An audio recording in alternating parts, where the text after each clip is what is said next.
جھڑپوں کے باوجود جنگ بندی برقرار ہے، مذاکرات جاری رہیں گے۔ ایران کو آج امریکی بحری جہازوں پر حملے نہیں کرنے چاہیے تھے۔ ایران نے امریکی جہازوں پر میزائل اور ڈرونز حملے کیے۔ امریکی صدر ڈونلڈ ٹرمپ کی میڈیا سے گفتگو، کہا ایران کی پہلی، دوسری اور تیسری رجیم کو ختم کر دیا۔ تہران جلد معاہدے پر دستخط کر دے گا۔ ایران کسی صورت ایٹمی ہتھیار نہیں رکھ سکتا۔ ٹروتھ سوشل پر جاری بیان میں امریکی صدر کا کہنا تھا، امریکہ کے 3 ڈسٹرائرز بحری جہاز آبِ ہرمز پار کر گئے۔ حملوں میں ان بحری جہازوں کو کوئی نقصان نہیں پہنچا۔ حملہ کرنے والے ایرانیوں کو بہت نقصان پہنچا۔ آبِ ہرمز میں ایرانی ڈرونز اور چھوٹی کشتیوں کو تباہ کر دیا۔ ایران کے ڈرونز تتلیوں کی طرح سمندر میں جا گرے۔ ٹرمپ نے ایران کو اب نارمل ملک قرار دے دیا، کہا ایران کی قیادت جنونیوں کے ہاتھ میں ہے۔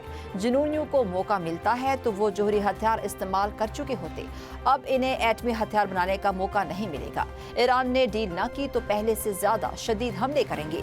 تینوں بحری جہاز اب ناکہ بندی میں پھر سے حصہ لیں گے۔ امریکی ناکہ بندی اسٹیل کی دیوار ہے۔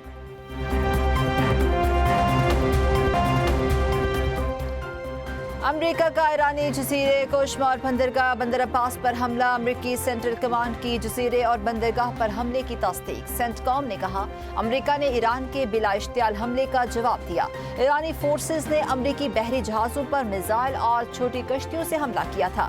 امریکہ کا کوئی اثاثہ نشانہ نہیں بنا۔ امریکہ نے جوابی حملے میں ان تنصیبات کو نشانہ بنایا جہاں سے امریکی جہازوں پر حملہ ہوا تھا۔ امریکی فورسز نے میزائلوں اور ڈرونز کو تباہ کیا۔ سینٹ کام نے واضح کیا کہ امریکہ کشیدگی میں اضافہ نہیں چاہتا، لیکن اپنی فوج کی حفاظت کے لیے مستعد ہے۔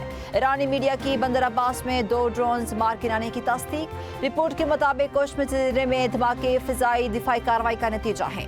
فضائی دفاعی نظام نے متعدد چھوٹے ڈرونز کے خلاف کارروائی کی۔ حملوں کے بعد مغربی تہران میں فضائی دفاعی نظام فعال کر دیا گیا۔ یہ حملے اس وقت کیے گئے جب امریکہ ایرانی جواب کا منتظر ہے۔